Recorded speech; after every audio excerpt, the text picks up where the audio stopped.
وما أرسلناك إلا رحمة للعالمين. Bismillahirrahmanirrahim. Assalamualaikum warahmatullahi wabarakatuh. Alhamdulillah wa syukurillah wa la hawla wa la quwwata illa billah. Salatu wassalamu ala rasulillah wa ala alihi wa sahbihi wa mawalah. Hanifidin azani Allah wa ayyakum. Alhamdulillah, itu syukur kepada Allah subhanahu wa ta'ala. Kita sampai di bab yang ke 147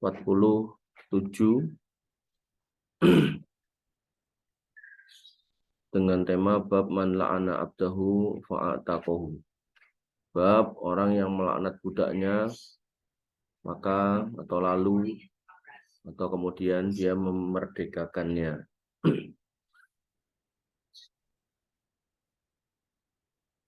An Aisyata anna Abu Bakrin la'ana ba'do raqiqihi. Dari Aisyah bahwasanya Abu Bakar pernah melaknat sebagian budaknya. Faqala Nabi sallallahu alaihi wasallam, ya Abu Bakrin. Kemudian Nabi SAW bersabda kepada beliau, wahai Abu Bakar, al-la'anuna wasiddiquna.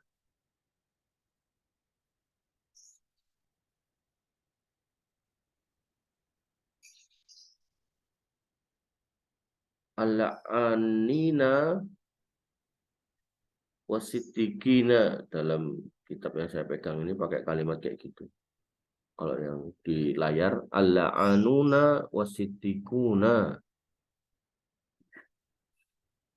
Tukang laknat dan orang-orang sidik. Orang-orang yang jujur nggak akan bersatu. Kalla warabbil Ka'bah. Sekali-kali tidak, demi Rabb Ka'bah. Apakah yang suka melaknat itu juga orang yang jujur? Nggak mungkin. Kalla warabbil Ka'bah. Nggak mungkin. Sekali-kali enggak. Demi Rabbnya Ka'bah, yaitu Allah Subhanahu wa Ta'ala. Marrataini aw salasan. Al-la'anuna wasiddiqun. Al-la'anuna wasiddiqun. Diulangi seperti itu. Nggak mungkin orang yang sidik itu tukang melaknat, itu nggak mungkin itu.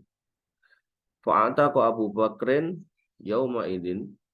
Maka hari itu juga Abu Bakar memerdekakan ba'da raqiqihi, sebagian budaknya. Summa ja'a Nabi SAW faqala la'a'udu. Kemudian beliau mendatangi Nabi SAW kemudian mengatakan, aku nggak akan mengulangi. La'a'udu, aku nggak akan mengulangi. Pelajarannya adalah apa?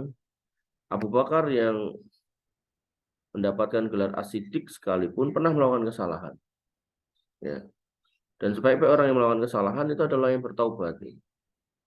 Makanya Nabi SAW mengatakan al-la'anuna wasiddiqun.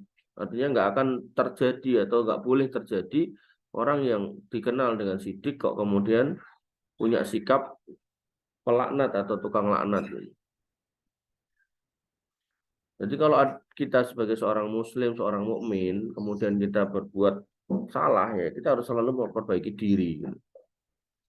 Makanya harusnya nggak terkumpul nih dari seorang mukmin atau seorang muslim yang baik sifat koruptor, itu nggak boleh.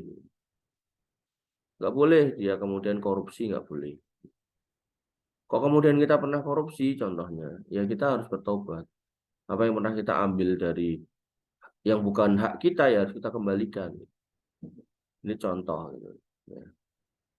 Atau mungkin seorang muslim kok kemudian mencurangi timbangan saat dagang. Ini nggak boleh, karena nggak terkumpul sifat seorang muslim dengan sifat orang-orang yang curang dalam timbangan.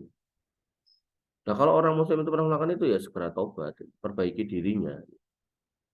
Sebagaimana yang dilakukan oleh Abu Bakar. Nah, kalau kaitannya dengan hak orang lain, maka kita kembalikan. Oh, kita pernah nyurangi timbangan si fulan, si fulan, si fulan. Oh, ternyata oke banget. Yang pernah ditipu itu banyak sekali gitu. Dan sampai kita lupa gitu, siapa aja yang pernah kita curangi timbangan kita. Karena kita nipunya tiap hari nih. Karena jualan di pasar atau mungkin jualan di pinggir jalan, jualan buah gitu kan. Ya maka sejak saat itu harusnya kita sebagai pedagang tobatnya dengan cara nambahi timbangan gitu. Kalau biasanya nyurangi timbangan 1 on gitu ya, berarti sejak kita tobat itu tambahin tuh timbangannya 1 on. Jadi setiap orang beli itu dapatnya bukan sekilo, 1,1 kilo. Nah, dengan begitu kita berharap agar Allah Subhanahu wa taala menerima taubat kita. Maka dalam hal ini Abu Bakar taubatnya nggak main-main gitu kan. Dibebaskan itu budak. Padahal budak kalau bagus mahal harganya. Nah, ini pelajarannya ya. Bagaimana kemudian jangan dikumpulkan sifat baik, artinya mukmin, muslim itu kan siddiq dengan akhlak yang jelek. Ya. Udungnya apik, bajunya bagus, bahkan mungkin cadaran tapi mulutnya jelek itu. Harusnya nggak bisa dikumpulkan itu. Harusnya nggak bisa bertemu untuk sebagaimana air nggak mungkin ketemu dengan minyak gitu. Tapi kok ini ada sama seseorang, berarti ada yang salah gitu. Ya. Ada yang salah. Mungkin dia belum ngaji kitab ini. Gitu. Ya, kalau kita sudah belajar ya kan, maka kita akan tahu kalau kemudian sifat jelek nggak boleh dikumpulkan dengan busana muslim yang baik. Nah, manfaatkan azan ya Allah. Kemudian kita akan kenal itu loh, mana orang ngaji mana enggak itu.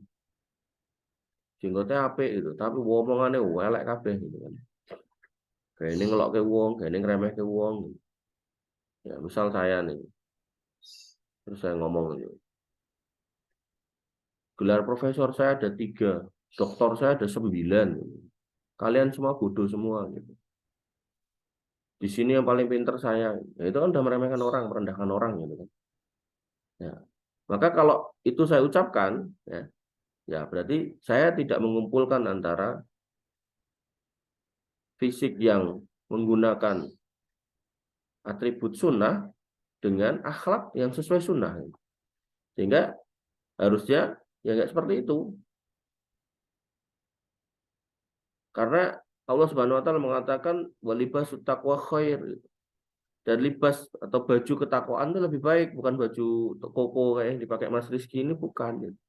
Tapi baju ketakwaan itu sikap yang didasari pada takwa. Takwa itu adalah sikap yang didasari pada ilmu. Ilmu dapatnya dari mana? Dari belajar, dari ngaji, majelis ilmu. Salah satunya ini.